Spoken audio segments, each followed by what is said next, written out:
premium really is about being able to create a long-lasting, unique connection with consumers through an engaging experience and being able to do it at scale. The advertiser who says, yes, this is it, 2025, I'm going to do it, it is possible. Where do they start? I think for a brand to be able to connect the playfulness of the game that they show up in with the brand's identity, that's golden, that's marketing.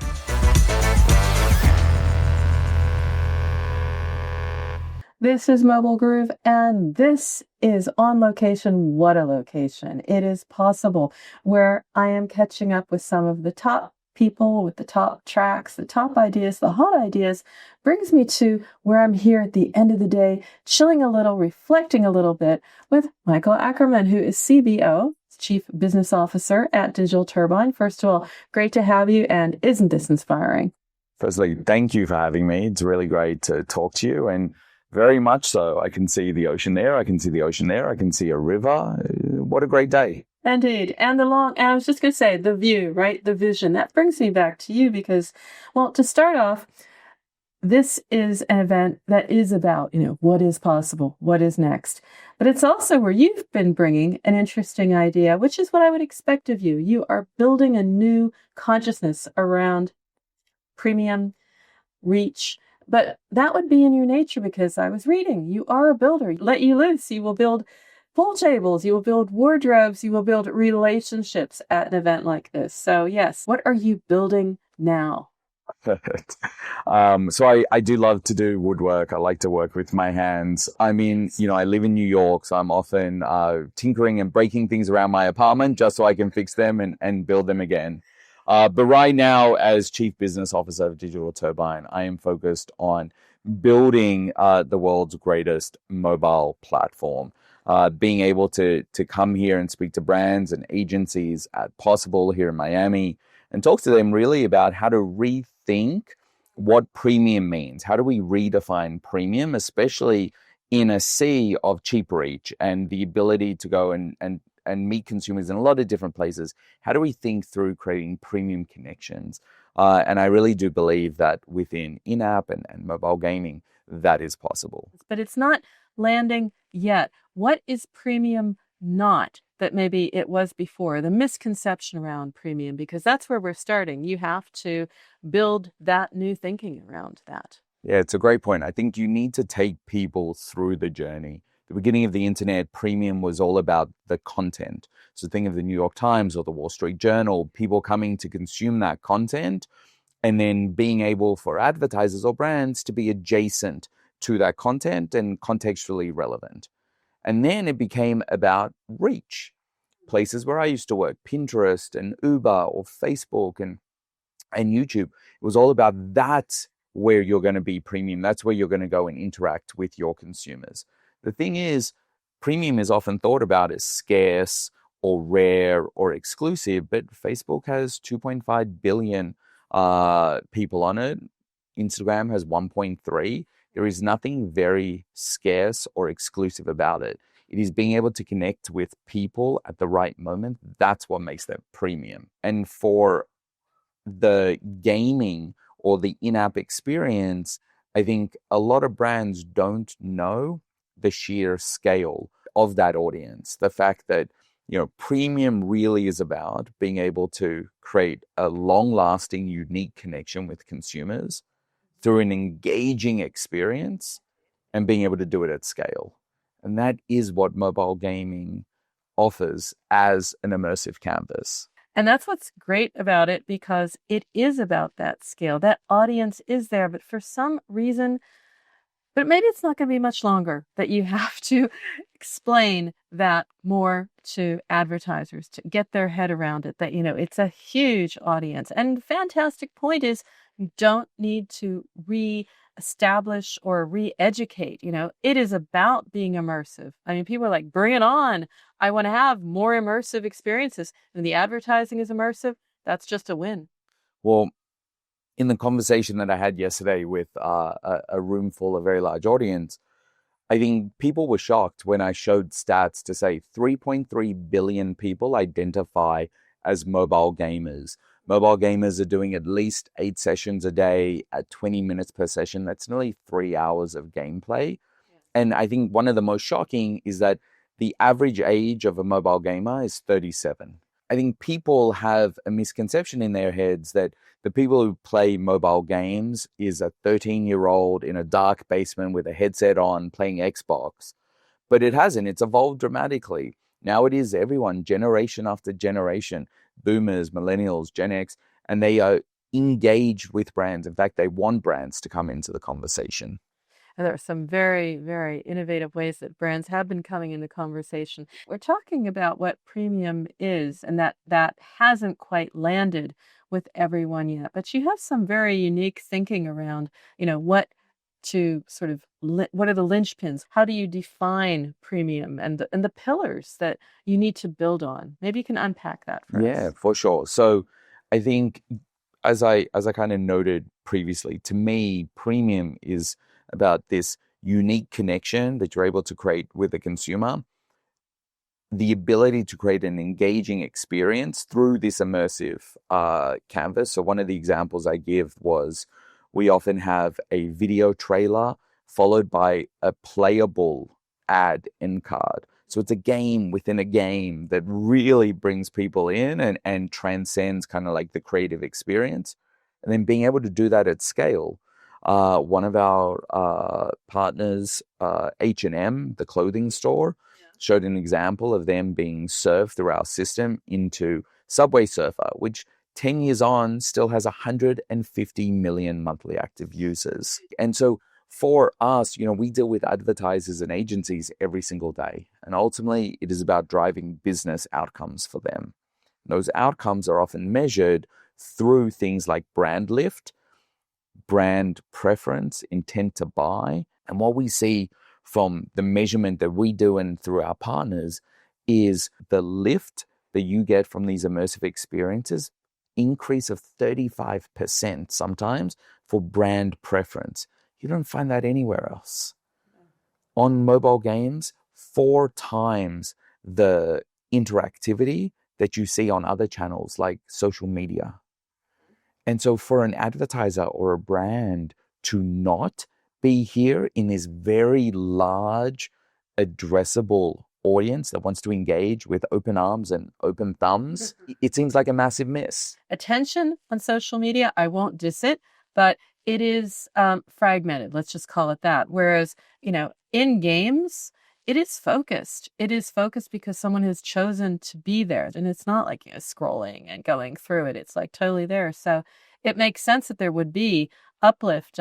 Fascinating with the 35 and more percent. I think that's staggering. Well, and I think what games offer as this wonderful opportunity for a marketer is an immersive experience with sound on, full screen, 100% share of voice, i.e. the brand is there without other brands just scrolling through, as you said, on social media. And to me, it's actually marketing at its finest.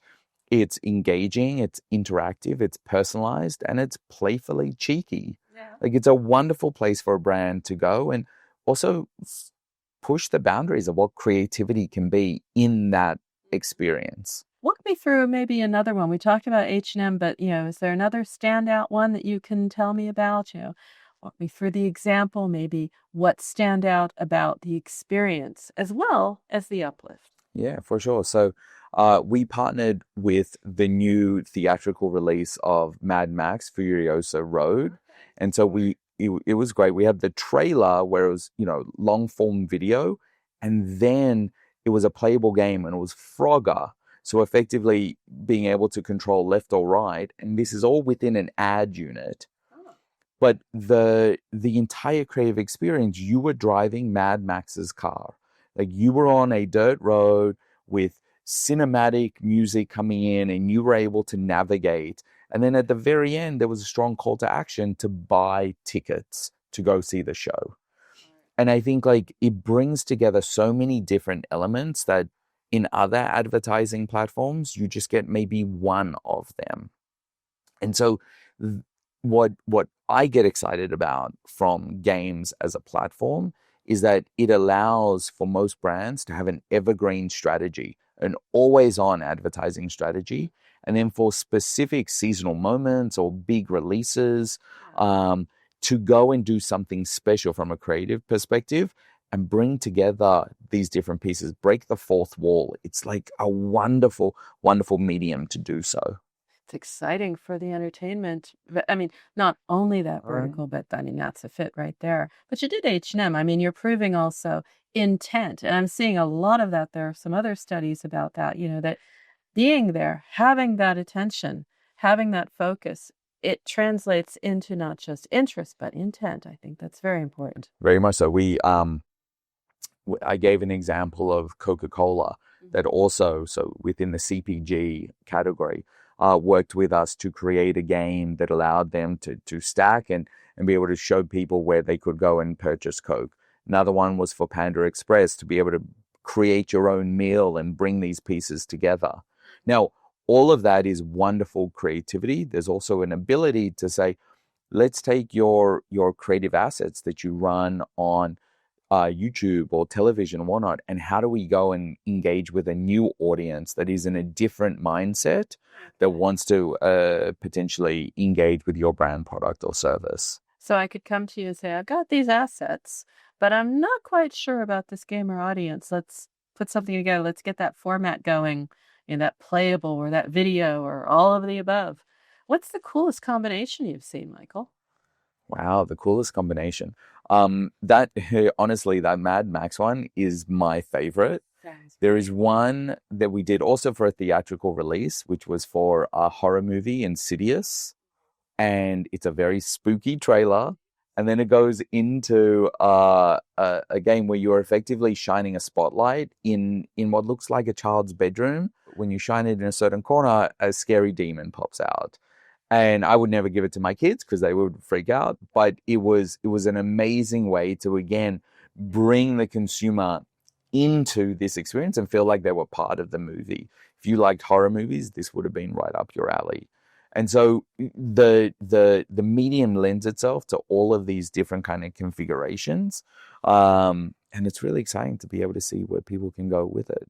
And it's also standout because, again, I know gaming and I understand that because that's another area that I'm focused on.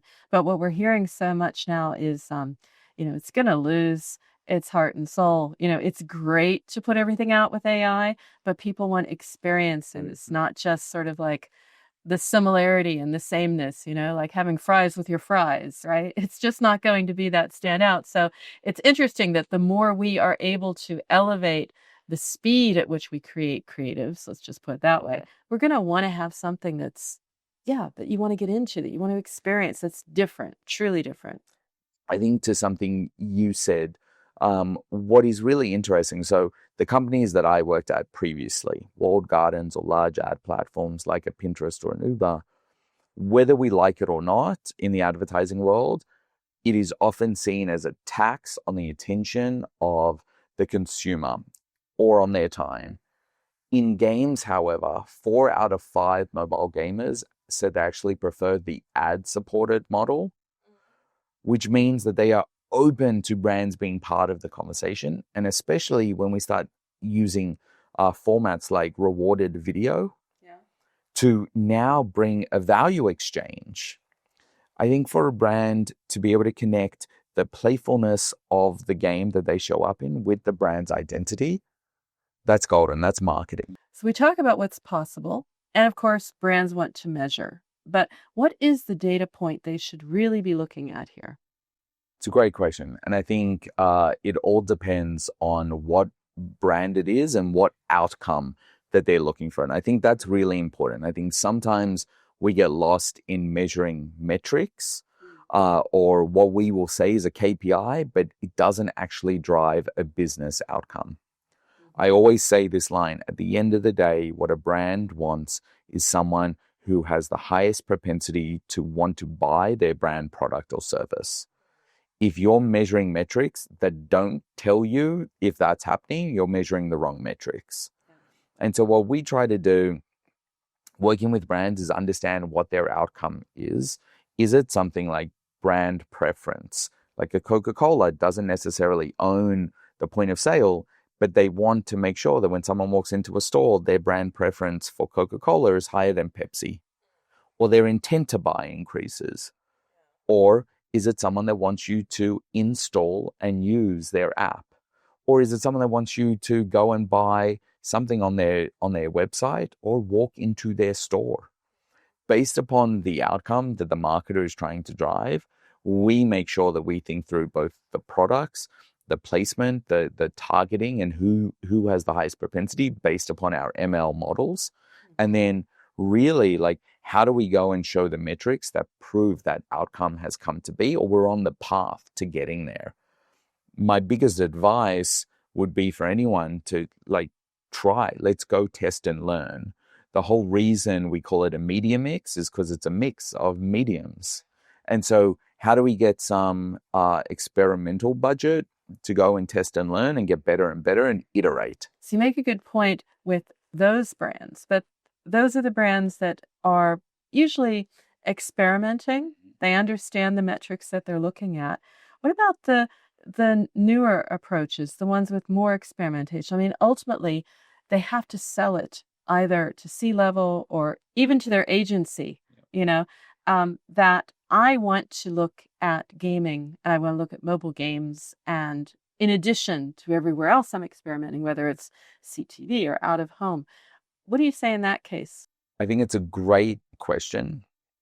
I think at the end of the day, the entire advertising and marketing industry is built upon the concept of experimentation. Test and learn has been the bedrock of being able to figure out what works for your brand and a particular audience on a particular medium, and ultimately what doesn't, and iterating and trying different multivariate or A/B tests. I was at Pinterest. Lots of advertisers found success on Pinterest in a certain way that they never did on Facebook or Google, because it was a different channel with people, same person, but exhibiting a different mindset because of the way they were there interacting. And so I think with mobile gaming, the expectation is we work with both advertisers direct as well as agencies and try to bring everyone along to say, here is the data that shows that your audience, the people you want to reach, are on this platform playing games. How do we create a test and learn strategy to bring you into that conversation? I think to your point, there are a lot of brands that are always on the bleeding edge and want to go and test. But that old adage, if you're not speaking to your customer, your competitor is, should be the rallying cry to go and test new channels as they emerge to find out what works for a brand. So you had your talk, and we've been talking, and I'm sure people are saying, yeah, the numbers, they add up. The audience certainly ready for this. As I said, it's about the immersive experience. In fact, they buy into the experience. That's why they buy games in the first place or play them in the first place. So where should one start? The advertiser who says, yes, this is it, 2025, I'm going to do it. It is possible. Where do they start? Give me a call. Give me a call. We have spent over a decade making sure that we have a path to help advertisers and agencies be able to find success within the gaming environment. And so firstly, just the fact that we're having this conversation and more people are having this conversation, I get very excited, because it means we are, even though we know it, it is becoming part of the general conversation and being able to elevate the entire industry. For Digital Turbine, my goal would be, let's have a conversation and let's figure out how we can get you started and give you the metrics in order to find new opportunity to connect with your consumer base. Let's hope we meet in this wonderful setting again next year. What do you want to be telling me, Michael? I want to be telling you about how the conversation is no longer trying to convince people about this environment and how successful mobile games are, but instead be able to bring a whole new slew of metrics and outcomes to show the success that has occurred and push the boundaries of what that can mean and being able to do it at scale. And some cool examples like the Mad Max. I'm going to check that one out. Exactly. It has been a delight. We've gone full circle. We talked about you as a builder. You're building this awareness, this interest, and certainly building, I think, a much stronger view of experience at the center of advertising. I think you've done it full circle. Have to applaud you for that one, Michael. Thanks so much. Cheers. Thank you. And of course, if you're tuning into In the Groove on YouTube, well, go ahead and smash that subscribe button. It will allow you to stay up to date with the series. And not only that, enjoy the pure gold of knowledge and insights our guests bring to every episode.